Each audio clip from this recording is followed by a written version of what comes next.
So again, thank you, City of Greenbelt, and welcome to the Clean Water Partnership meeting to let you know what we're going to do with this beautiful lake here. Again, I am Tasha Brokenberry. I'm the Community Outreach Manager for the Clean Water Partnership, and we have been working tirelessly with the City of Greenbelt to make sure that we came up with a concept that's not only functional, but something that the City of Greenbelt is going to be pleased with.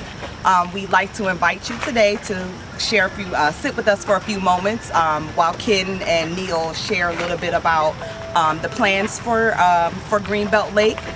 Once we're done, we're going to follow up. For those of you that like to stay and want to chat a little bit more, we're going to move on up to the Community Center multi-purpose room, and we'll go into a little bit more detail for those that this is your first time seeing the project today, and if you want to get a little bit more information and try to get some of your questions answered for you. Sounds good? All right, I'm gonna hand it over to Ken here. So thank you, Tasha. Ken Dunn, I'm with Soltez. We're a local civil engineering firm, and we were given the honor and privilege to get to work on this project through Forebay and the Clean Water Partnership, ultimately via Prince George County. Can you speak up, please? Thanks, sorry. So to describe what it is that we're trying to do, I think you have to go all the way back to what the mandate was from the federal government, which was essentially, you've got to provide, you've got to clean the bay. That's essentially what we're trying to do here in very general terms. And so the states in the region that drain to the Chesapeake Bay had to come up with a variety of plans to do that. Maryland took a leadership position in this under Governor O'Malley, and at that point in time established the ability for each of 10 jurisdictions in the state of Maryland to fund the efforts that we see here. So each of the efforts that you see done in Prince George County, including this lake, are paid for via Prince George County citizens. So we're putting money back into Prince George County. It's not going anywhere, it's staying here. And specifically for the folks here, it's staying in Greenbelt for water quality purposes. So that's an important point that we want to make. So it's flowed down from the feds to the state to the county. The county has said to Corvius, find us ways to deliver what we call treated acreage based on a per acre basis, so that we can report that to MDE. Greenbelt Lake was one of the optimal choices that we identified early on as a way to deliver a high amount of acreage for a very reasonable price. The way we did that was we identified some forebays that had been designed in the 90s, I think, Neil, if I recall correctly, that were, and I'll refer to them as substandard, although I don't mean that in a way that you might think. What I mean is that they don't actually meet the definition of a stormwater management facility. Greenbelt Lake serves as a stormwater management facility in everything but name. And so what that means is that it's missing a critical element in the definition of stormwater management, which is your forebay. Your forebays were not designed to handle the volume that the lake itself has. So all we really did was identify two things: that the forebays needed additional volume, and that, as you can see, they're filled with, and this is a real technical term, dirt. And Ted and I, who I respect greatly, but on this point we just disagree. He calls it mud. All right, and so my position is it's dirt before it's mud. So I don't know, Ted. You'll have to defend your own position on that.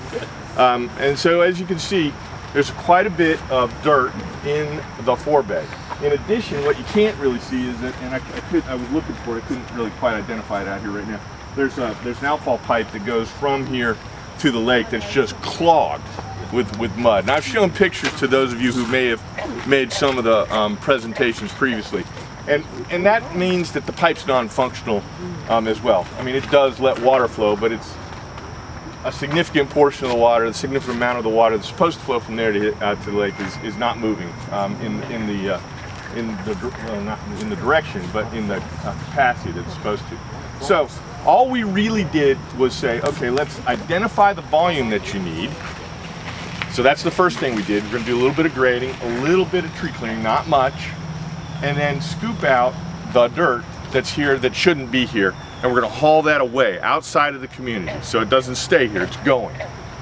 Critical to that operation is the maintenance of it. So we're not going to do this one time and then just walk away. What we're going to do is we're going to bring out the mud, bring out the dirt, then Ted's going to take over on an annual basis and maintain the 2 forebays.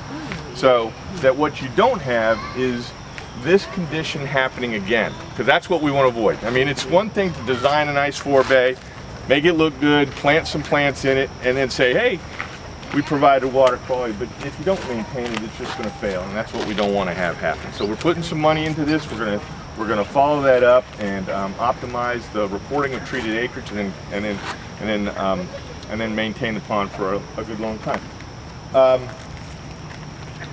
So three other facts. This path, access. 99% of the time, this access is going to remain open to the public, so that you don't have a problem moving back and forth. Right? That was important.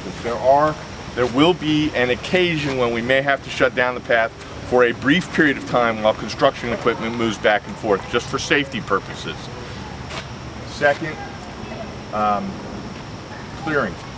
We did have to get a few trees, a few vegetation, and if you have been here through the entire process, which started in November with Terry. I remember back in November, Terry and I sat down, we talked a little bit, and we didn't really know what direction we were going back then, so Terry helped guide us a little bit, gave us a little bit of history, and really helped formulate some of our thinking on it, which allowed us to get to the City Council for an initial meeting and an initial presentation, and that was very helpful. But one of the things that she pointed out was that our original design really cleared too much vegetation.